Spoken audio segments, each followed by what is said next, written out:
கரூரில் உள்ள தனியார் பள்ளி ஒன்றில் பள்ளிக்கு தாமதமாக வந்ததாக 7ஆம் வகுப்பு மாணவனை உடற்கல்வி ஆசிரியர் கடுமையாக தாக்கியதால் மாணவர் படுகாயமடைந்து மருத்துவமனையில் சிகிச்சை பெற்று வருவதாகவும் சம்பந்தப்பட்ட ஆசிரியர் மீது உரிய நடவடிக்கை எடுக்க வேண்டும் என மாணவரின் பெற்றோர் கோரிக்கை வைத்துள்ளனர்.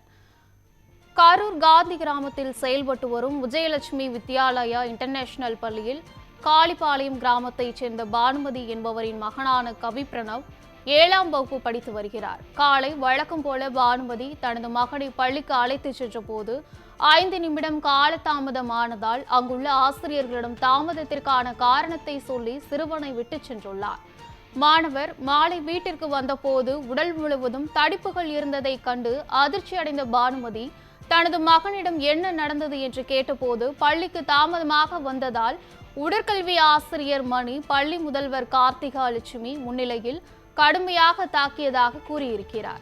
இது குறித்து ஆசிரியர்களிடம் போன் செய்து கேட்டபோது நீங்கள் தான் மாணவனை வீட்டில் அடித்து பள்ளிக்கு அனுப்பினீர்கள் என்று கூறியதாக கூறப்படுகிறது. இந்த சம்பவம் குறித்து பானுமதி காவல் நிலையத்தில் புகார் அளித்துள்ளார்.